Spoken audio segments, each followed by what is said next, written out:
Good morning, everybody! Good morning! It's JPR Pizza 98, and today I have another Pokemon X and Y Wi-Fi battle for you guys against DBZ Mario Geno. This battle is mainly to test my new Pokemon Klefki, as you can see in my party, because you guys watched my last battle stream, which was on Saturday night. You guys kind of know that I kind of got smacked by a Klefki in the middle of that thing, because some dude had a random Klefki. I never battled a Klefki before competitively, and it pretty much wrecked me, because I was really unprepared for it. But anyway, the comment question for today's video is, what is your favorite Pokemon with the Prankster ability? Be sure to leave your comment at the end of this video, and tell me. Obviously mine is kind of Klefki now, but before it was probably Sableye. Then again, Sableye I haven't really used in Gen 6, so it might still be my favorite, I don't know. So anyway, he's gonna lead with his something here. I'm gonna leave my Klefki. Yeah, he leads with Tyranitar.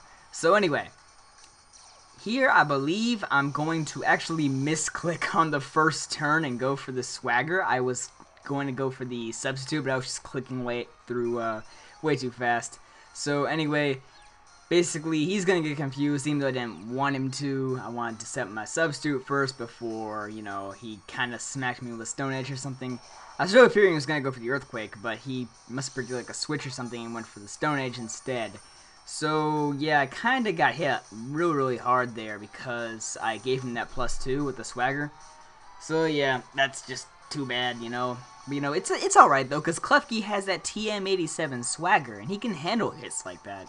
So here I am going to go for the Substitute as he switches out, get that Leftovers recovery, which is going to help me out a lot in this match, as you guys will see later on. Here I am going to go for the Swagger. Using a Magnezone is not as big of a problem because he is a special attacker, so it's not going to cause me too many problems. In fact, it really has no benefits for him, just more benefits for me. So he is going to hurt himself, but it's not going to be as hard because he is a special attacker. Okay, maybe that's one con to using it on a special attacker. But anyway, I'm going to go for the Foul Play because, you know, upping his attack by 2 stages like that is going to help me out because, you know, Foul Play does that a lot. So anyway, he's going to go for the Thunderbolt, and that is indeed going to break my sub, as you guys can probably imagine. So here, I think I'm going to switch out after getting the Leftover recovery because I'm like, hey, I gotta save my Klefki, because my Klefki can come in handy later, and this Magnezone is about the only thing on his team that I can't deal with right now. So I see that he's probably, you know, just gonna keep on using Thunderbolt to try to kill me. So I go into my Garchomp to take that Thunderbolt because I am immune because I'm a ground type. So the Sandstorm goes away, which is like, I don't really care. He's going to switch out, and I saw the team preview, and I was like, you know what? This guy's team is really weak to ground, except for Gengar. So I thought, hey, he's probably going to switch into Gengar, go for the Crunch, and that is one awesome prediction right there. And that is one dead Gengar afterwards. So, yeah. I don't know how hard the battle would have been had I not made that prediction, but it definitely paid off. So, here I'm like, he's probably going to smack me with a Moonblast because I won't be able to kill him in one hit. Which is indeed what he's going to do with a Togekiss here. Look how much damage this Moonblast does. You guys know how bulky my Togekiss is on the special side, but that Moonblast did a ton. He actually revealed to me after the match, but his Togekiss, not his Togekiss, his Gardevoir here is actually scarfed. And I was like, whoa, that's crazy. So I'm going to go for the Thunder Wave. I forgot he has Synchronize. Man, that really screwed over my Togekiss. I just could have gone for like the Air Slash or something there, but I'm like, yeah, he's paralyzed, and it's like, no, I'm paralyzed, so crap. Yeah, I decide, you know what, Togekiss, he's really low on HP, he's paralyzed, what am I gonna do with him? Just sack him. So, Togekiss is gonna get sacked, not as bad as in the last Wi-Fi battle. In the last Wi-Fi battle, I was doing a bunch of unnecessary sacks. That was a necessary sack, because he's just way too low. So, anyway, I'm gonna go for the Substitute here, hoping that he'll get paralyzed. I do not get the Parahax, and I have just enough HP left to pull up another Substitute here on the next turn. The Leftovers is helping, as I said earlier. It's really helping at this point of the battle when I get kind of low on HP, because it gives me that one extra Substitute or two that I need. So, unfortunately, again, I am not going to get the Parahax, and he's going to smack me with that Moonblast, and even though it's not very effective, it's just going to keep on breaking my subs.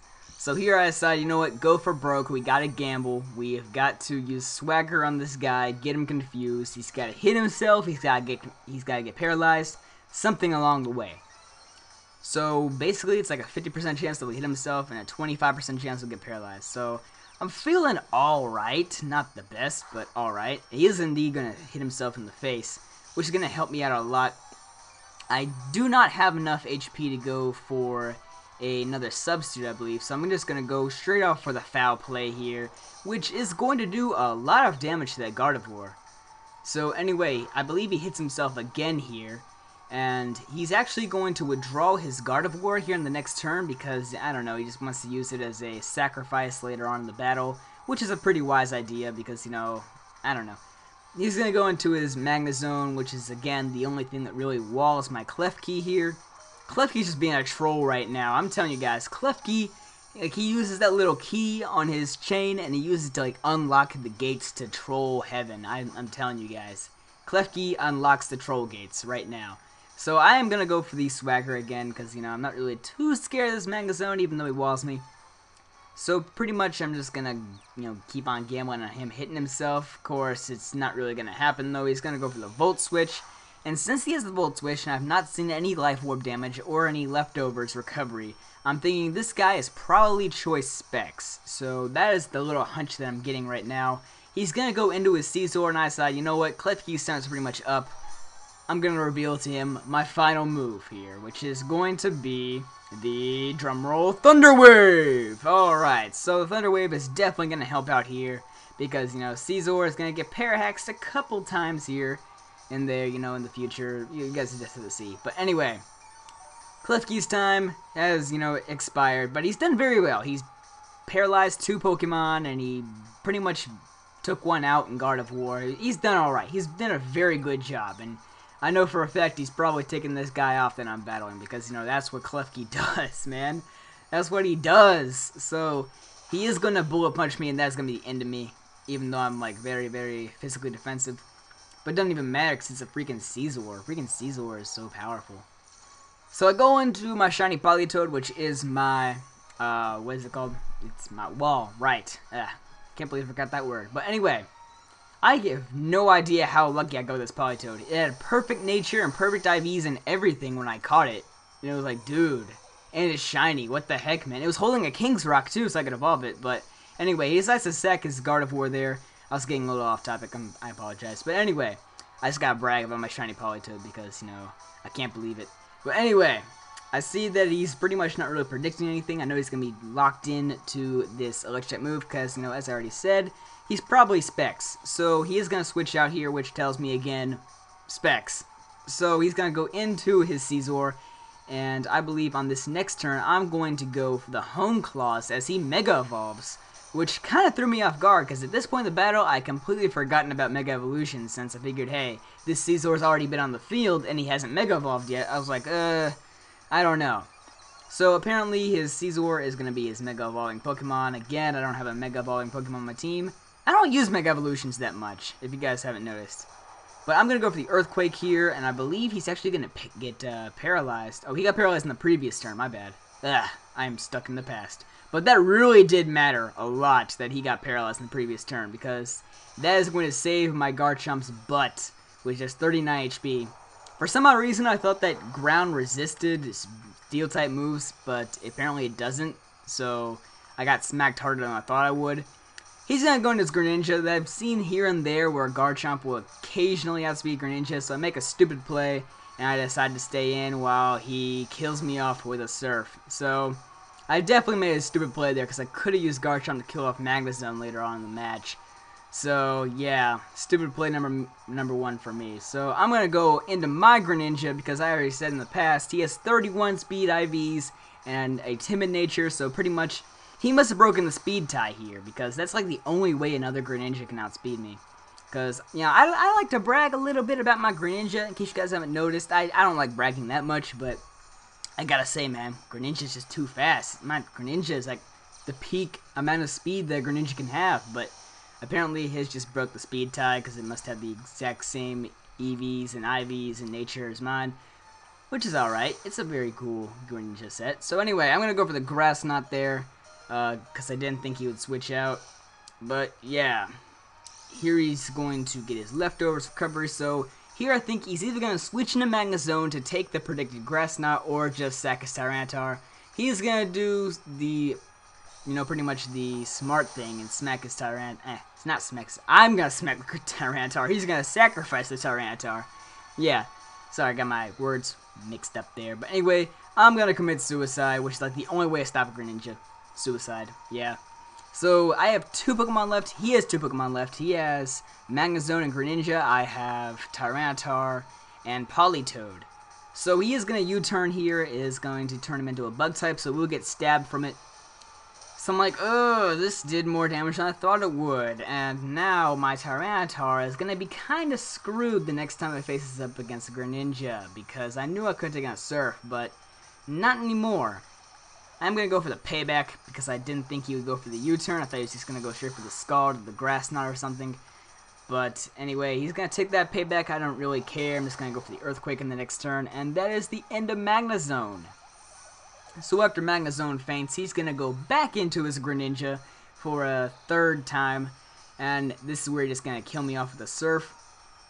So here we go. It's going to be a one-on-one battle between my shiny Politoed and his Greninja. So here I go into weed is cool or cocaine is cool. Actually not yet because yeah. Anyway, Sandstorm goes away, doesn't really matter. So I'm kind of at an advantage here because I am at full health, I am a tank, and I don't think he has a move that's super effective against me. So I'm gonna go for the Protect just to see if he has the Grass Knot or not. Apparently he doesn't because he goes for the Dark Pulse instead. And here, he's going to use the Surf, and I actually have the Water Absorb, which is hilarious. I mean, most people kind of thought that, since most Politoeds have, what's it called, Drizzle in Gen 5, you can't really get one in Gen 6 yet, until Pokemon Bank opens up. But, most people kind of forget what Politoed's other abilities are. I don't really blame them, because everybody has a Drizzle Politoed. That's the whole reason he was OU in Gen 5. But he's going to go for the Dark Pulse, and here I'm just going to use Toxic, and that is pretty much the game right there. As soon as he gets hit with a Toxic, that's the game, because I'm going to Protect from here on out, and in the battle on an easy note. So it was very, very close. Thank you, DBZ Mario Gino, for the great match, and thank you, Politoed and Klefki, for proving yourselves to be very nice team members. But anyway, be sure to answer the comment question again, what is your favorite prankster Pokemon? Which is, there's things like Liepard, Sableye, Klefki, obviously. But anyway, he's gonna make one last attempt to knock me out. Not gonna be enough, and that is the end of Greninja. So once again, good game, DBZ. Thank you guys for watching again. Be sure to check out his channel. I will leave the link to his channel in the description below. Be sure to rate, comment, subscribe, all that good stuff, and I'll see you guys next time.